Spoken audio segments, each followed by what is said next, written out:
It's another end of week chat with Dr. Wright. How are you today? I am good. Well, good. Thanks for spending some time with me again, as we always do I look at forward to at the end this. of the week. I look forward to it. It has been a very busy week. We had a very long board meeting on Monday night, and then followed up by some rough weather Tuesday morning.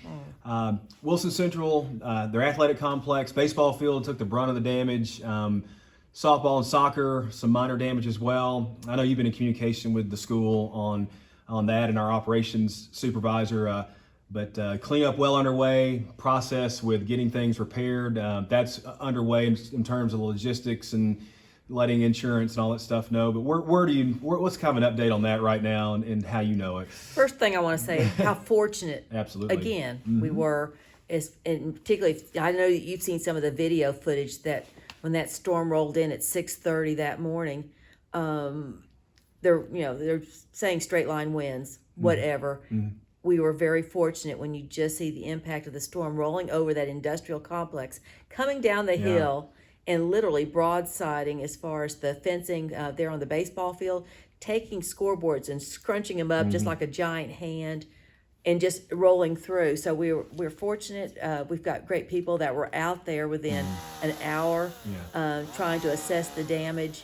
And again, it was amazing, not only faculty, staff, community, but some of our even other organizations, agencies like WEMA, giving a helping hand. So it's been amazing. If you saw what we endured on Tuesday morning and where we are today, they're getting everything back in order. Yeah, and good news, Wilson Central was able to have their senior night at Friendship Christian last night. So we want to say thank you to Friendship Christian for opening up their field and allowing those seniors to have an enjoyable senior night on a much better weather evening and all that sort of thing. I was out at the field the other day, and some signage from those warehouses on the top of the hill were actually on the baseball field. So the wind carried it quite a ways, but thankfully no injuries, and once again, we will move on following a storm. Thankfully, no damage to the building that we're aware of, and no other damage to any campuses throughout the district. And going back to what you said, a real thank you to Friendship Christian, because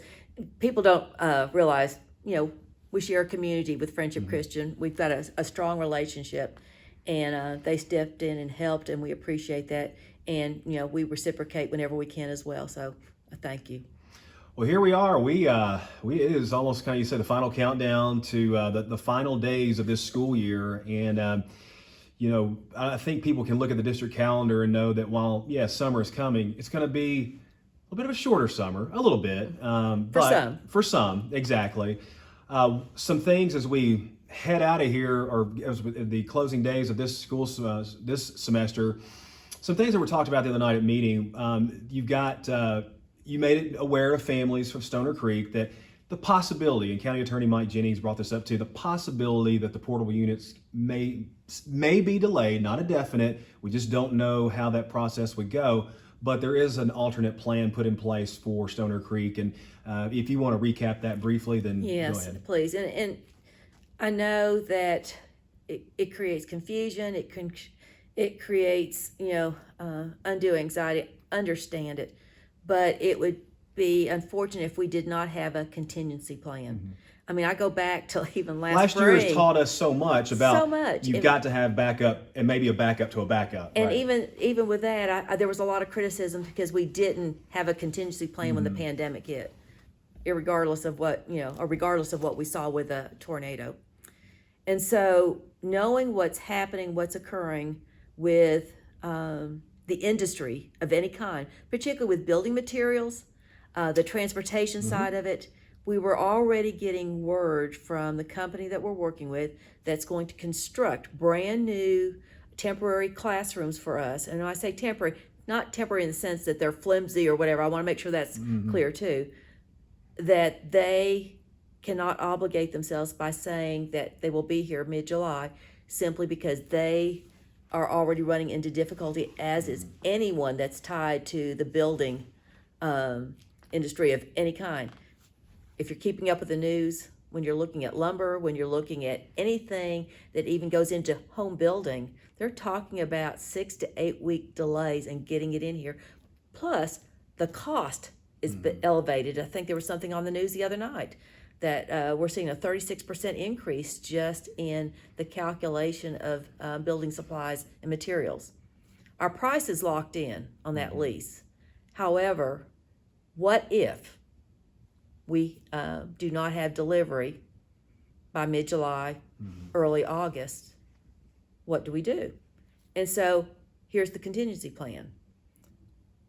Really a plan A and a plan B. Plan A being that we have what was the 6th grade wing, and it's a substantial wing at West Wilson Middle School. That's not going to be demolished because it was built in 2012. It's in really good shape. We were fortunate that it sort of skirted, when the tornado went through, it skirted and very little, minimal damage.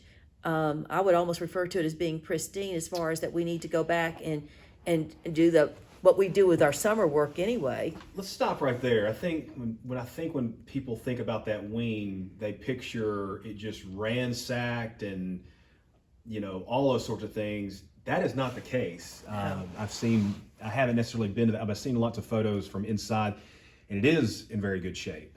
So I just bright light. Right. It's not like it hasn't been touched since March of 2020 because it's in good shape. But there has been personnel traffic through there over the past year quite often. So I just want to make sure people and were part of clear it on to that. maintain, as far as making sure we have the cooling, the heating, and everything as weather changed. And so it was maintained.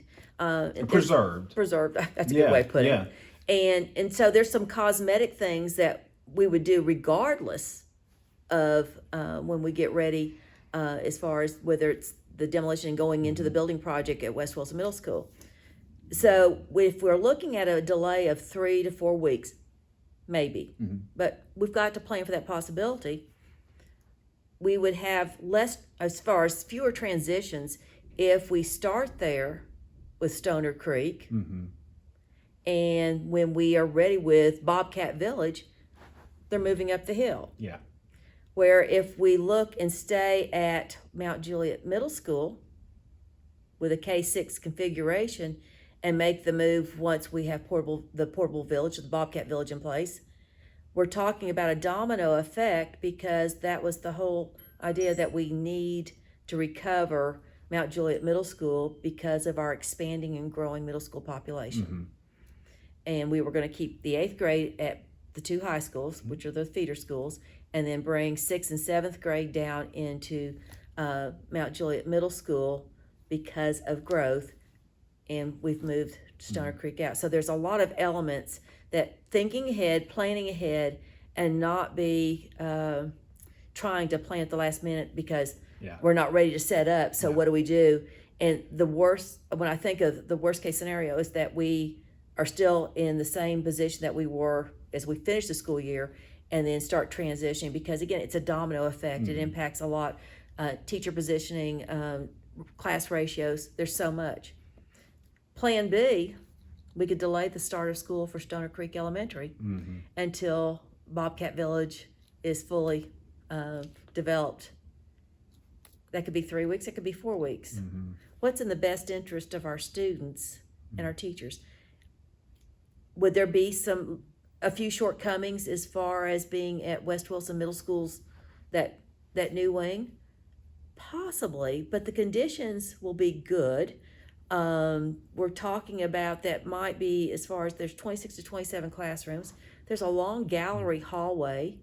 So there's those considerations that we've already looked at as far as what's the best case that we can come up with.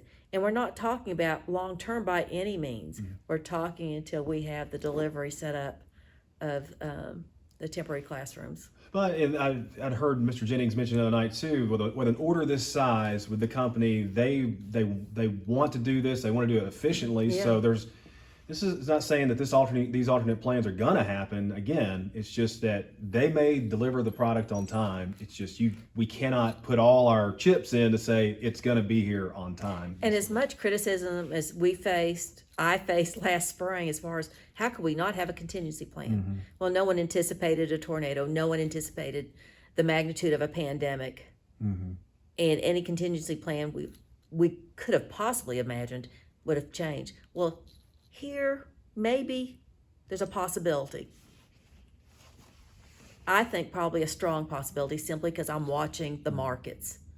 And if you're paying attention, everything when just in Nashville alone, as far as the delay on getting building materials, but then the big thing is the transportation because they're going to be transporting from Georgia, and we're already hearing that they have the trucks, they have the means to deliver, but there is a terrible shortage, and they're predicting it's going to even get greater on truck drivers. Yeah.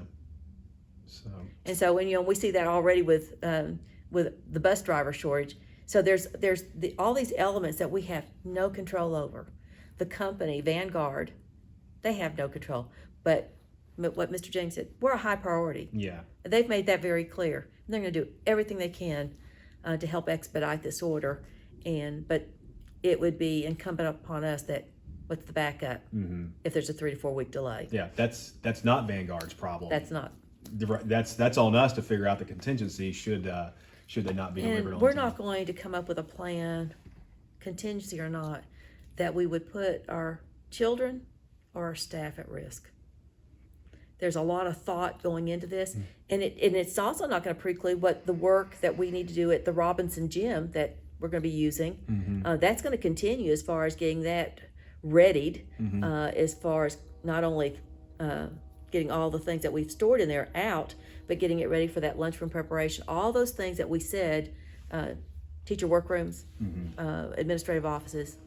So that continues because we're not dependent on what happens with Purple Village. That will take place.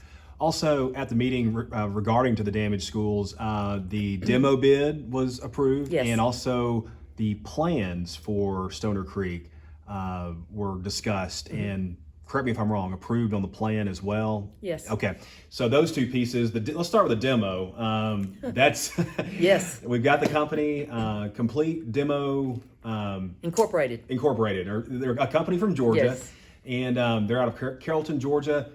This process will likely get going pretty soon. Stoner Creek, the first on the list. First on the list, and obviously, I mean, there's a reason for that when you look at completion, and so again, this is a company that again, reputation, history, they know how to do this, and it'll be something that we hope and plan on having it completed as far as the demo part of it by the time kids come on site. West Wilson Middle will be demoed, and I guess you may not even know the answer to this. Will they be kind of simultaneously demoed, or they'll just do one and then go to the other? I mean, I guess I don't know that, and you may not either. But well, the logistics of being as far as that, I would think that, and for how I understand it, and correct me. I mean, if you find out differently, as far as it's the Stoner Creek, as far as demoed, and then moving into West Wilson Middle School. Yeah, and that will take a little bit more time. The target date for that is by August as well, for West Wilson Middle on the demo. So the language and the way things were talking tonight, that this could happen, that this process would start happening very, very soon. The sooner the better. The sooner the better, yes. Yes.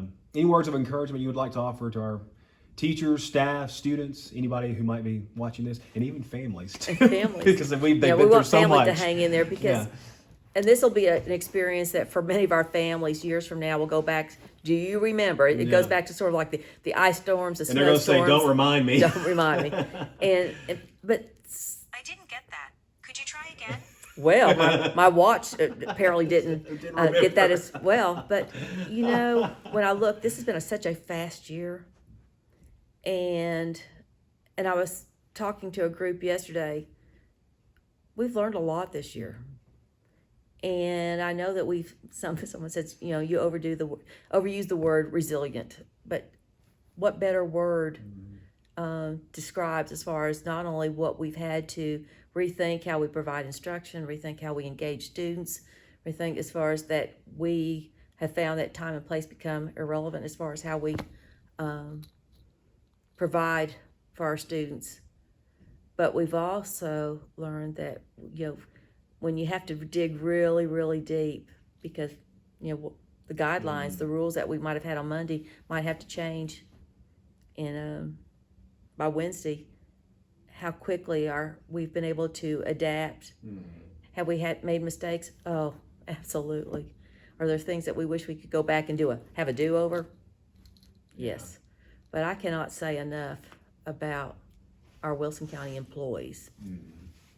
Whatever position they might have been in, and continue, I'm just amazed. I'm in awe and thankful because they've come through as far as that, making sure to give their very best, and sometimes at their own expense. And no one will ever know some of the sacrifices many members of our staff have given and made this year. But I guess that's one of the things that I want understood, that it didn't go unnoticed. Well, we wrap this up. It has been Teacher Appreciation Week, and Yes. we appreciate our teachers more than they could ever know for all that they do, all that they have done, and all that they continue to do. And so we just we hope our teachers have had a great week. And again, Teacher Appreciation Week should not be limited to one week. It's every It should be a day. 52-week deal here. I'm thankful. We all are. And thank you so much for the time today. Have a great weekend. And of course, we'll be catching up with you again very, very soon. And just a reminder, make sure to check our website. We try to keep information posted. And I might add that we are going to extend open enrollment for Stoner Creek. It was to end on tomorrow, May the 7th. Friday, May 7th. Friday, May 7th. And I'm losing track of time here. We're going to extend it to Wednesday, May the 12th. Okay. And just for an opportunity that I know that there are some parents that are concerned about the contingency plan. But what I would add again, Bart, we must have a plan just in case. The alternative would be having the students stay home for 3 to 4 weeks. And I know that parents don't want that. Right. And our staff certainly does not. All right, and families should have already received that information. But again, that's just another friendly reminder that Stoner Creek zone exemption deadline has been extended to next week. And Principal Amanda Smith has been getting so much information out to parents. And if there's something that anyone feels that we're overlooking or something, please don't hesitate to get in touch with us. All right. Well, thank you, Dr. Wright. We'll talk Thank to you you. again real soon.